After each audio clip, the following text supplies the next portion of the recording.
दिल्ली का वो बिजनेसमैन जिसने रेखा से रचाई थी शादी, फिर उनके दुपट्टे का फंदा बनाकर दे दी थी जान।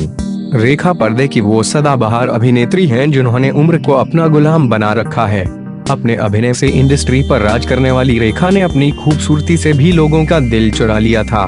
वहीं आज भी उनके चेहरे पर वही खूबसूरती बरकरार है।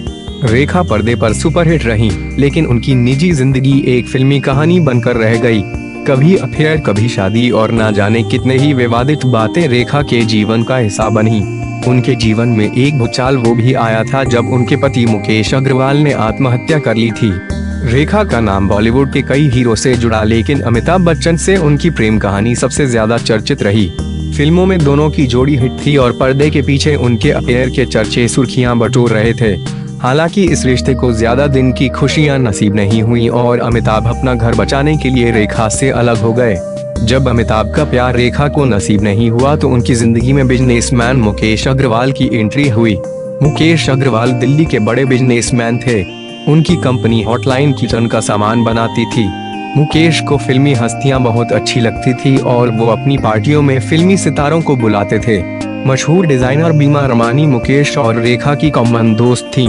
रेखा अक्सर उनसे मिलने जाती थी और यहीं उनकी मुकेश से मुलाकात हुई थी। दोनों की नजदीकियां बढ़ी तो उन्होंने शादी का फैसला कर लिया। इसके बाद रेखा ने 4 मार्च 1990 को मुकेश से शादी कर ली। शादी के बाद रेखा मुंबई में रहती थीं और मुकेश दिल्ली में। रेखा अक्सर मुकेश से मिलने दिल्ली जाती थीं। हालांकि मुकेश के प्रभावशाली लोगों से मिलने की चाहत रेखा को परेशान करने लगी थी और धीरे धीरे उन्होंने अपने पति से दूरी बनाना शुरू कर दिया। ये भी कहते हैं कि मुकेश नहीं चाहते थे कि रेखा शादी के बाद फिल्मों में काम करें। वहीं रेखा अपने करियर को खत्म करने के लिए नहीं तैयार थीं। शादी के बाद मुकेश का बिजनेस भी लगातार घाटे में जा रहा था। मुकेश और रेखा में काफी बहस होती थी और बिजनेस में मुकेश को काफी घाटा हो रहा था। ऐसे में मुकेश के जीवन में तनाव बढ़ता जा रहा था। ये भी बताया जाता है कि रेखा इस शादी से खुश नहीं थी और उन्होंने मुकेश से तलाक लेने के लिए अर्जी लगा दी थी। हालांकि रेखा ने सपने में भी नहीं सोचा था कि एक दिन मुकेश ऐसी बड़ी गलती कर लेंगे। खबरों की माने तो बिजनेस में हो रहे घाटे और शादीशुदा जिंदगी में चल रहे तनाव को मुकेश बर्दाश्त नहीं कर पाए और उन्होंने आत्महत्या कर ली। इस घटना ने रेखा को अंदर तक झकझोर के रख दिया।